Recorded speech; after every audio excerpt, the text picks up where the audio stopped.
I used to get excited, and I still do, when I suddenly discover a verse that I've heard somebody use before, or maybe I've even referred to before, but for the first time I'm actually seeing where it is in the scriptures. That always makes me feel so elated. What about you?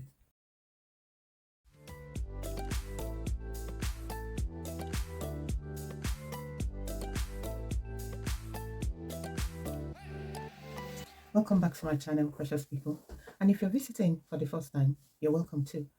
The aim of this channel, like I always say, is to encourage you to develop your relationship with God through the study of the Word. I do hope you have been reading or studying your Bible more than ever before. And if not, I encourage you to get started today.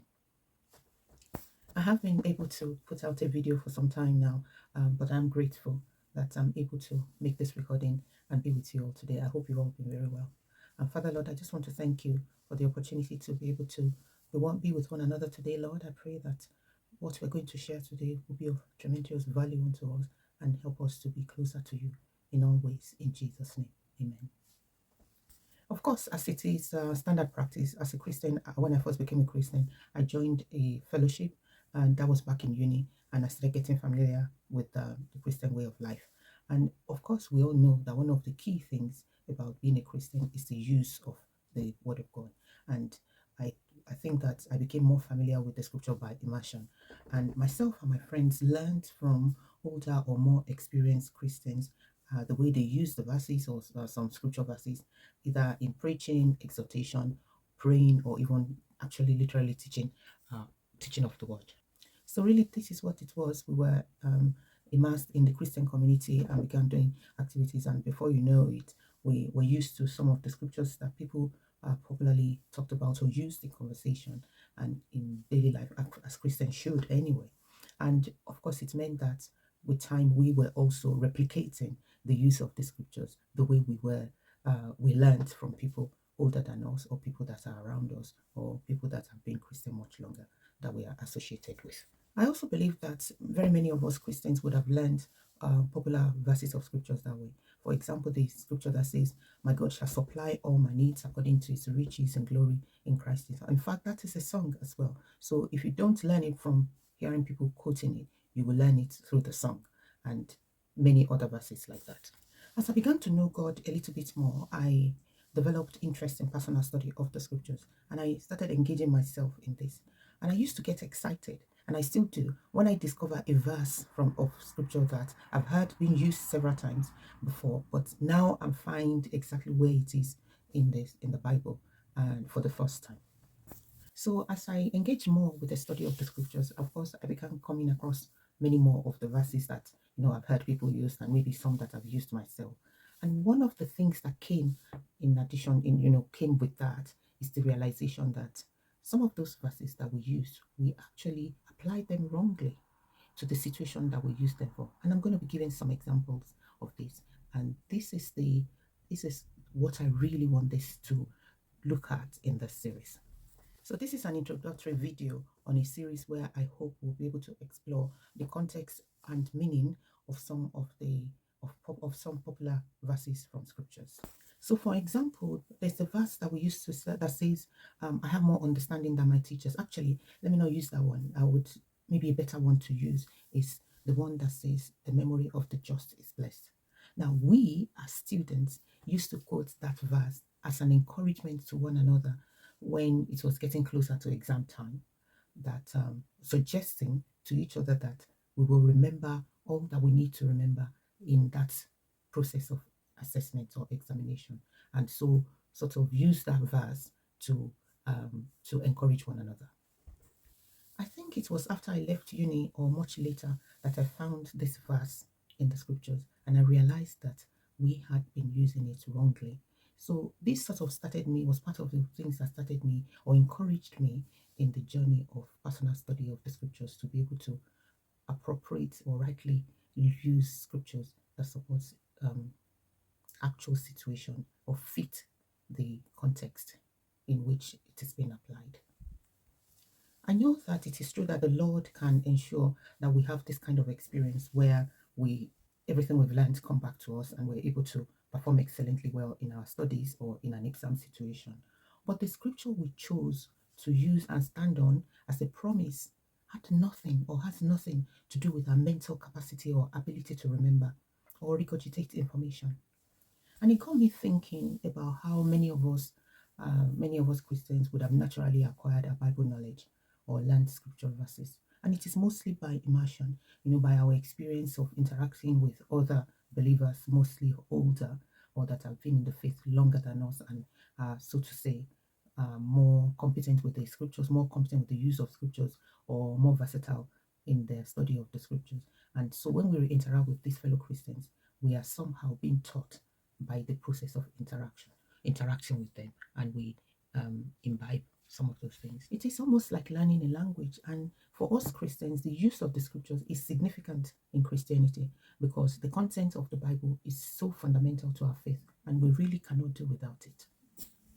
I think, however, that one limitation of learning by immersion is that if there is a misconception or misconceptions or biases, they are easily imbibed, resulting in misinformation. And coming back to Christianity, as I pointed out earlier, that most of us acquire our early knowledge of the scriptures through immersion. So we are bound to acquire any misconception as well. I think another limitation to this is that it can give a sense of security in the sense that the person that's acquired this knowledge or information being unknown to them that they've acquired a misconception, they can have a sense of knowing when they really do not know. And as a school teacher, I think I see this a lot in how difficult it is to undo what people have learned wrongly and to address misconception in students. So I think this is also the case with Christianity or for people that would have acquired this knowledge of scriptures mostly passed down onto them, and they have not, in a sense, been diligent to diligently spend time in personal study of scriptures, so give them the opportunity to actually explore and have a good knowledge and understanding of some of what the scripture is really saying. And I think that can be an issue. And I'm hoping that through this series, I'll be able to explore some of this, and I would be very much looking forward to you suggesting scriptures that you have learned, or maybe that you have also realized that you have been, applying in a not so appropriate way to your life. So please share those in the comments. So I have a question for you. Have you experienced this before? And if so, I'd like you to write a comment on it and give us the Bible verse that is in question. So I'd like to look into an example of one of the scriptures that I discovered. And like I said, this is in an introduction to this series. And we'll be looking at many more scriptures that I've come to understand, have a different meaning or understanding of it, and being able to apply it differently. Because after all, the Bible is written in a way that we can get the most benefit from it when we have, number one, first-hand understanding of what is being said, and then are able to apply it to our own life.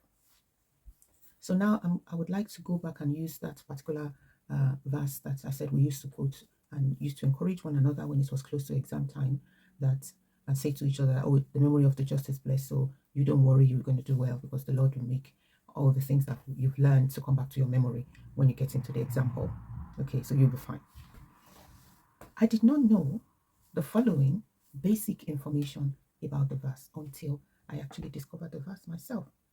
To start with, I did not even know the book of the Bible that scripture came from. I didn't know who said it. I did not know when they said it. I did not know who they were speaking to or why they said it. So, of course, because I had never personally read the scriptures or come across this verse in scripture, there's no way I would have known that. I'm not suggesting that we can only use verses that we've personally read before. I'm just saying, using this as an example to buttress the importance of us being spending time to try and understand the scriptures, know the scriptures, understand it. After all, the Bible is in such a way that to get the best out of it, we need to have good knowledge of what is being said. We need to have understanding of it. Only then can we actually apply the truth in it to our lives. So, of course, when I finally found that verse, I didn't even know that it was part of a verse. It's not a verse by itself. This means that I could not answer all of those questions that I said before. Who said it? Who did they say it to? Why they said it? Who were they talking to? And all of those things that gives you good understanding, that helps you to be able to accurately interpret a verse and then apply it. Of course, I know much better than that now.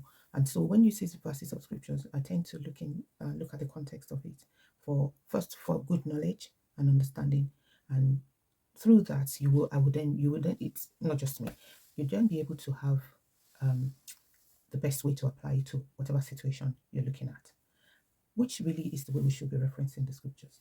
And this is why I would like to explore some of the popular verses of scriptures for accurate interpretation and understanding in this series.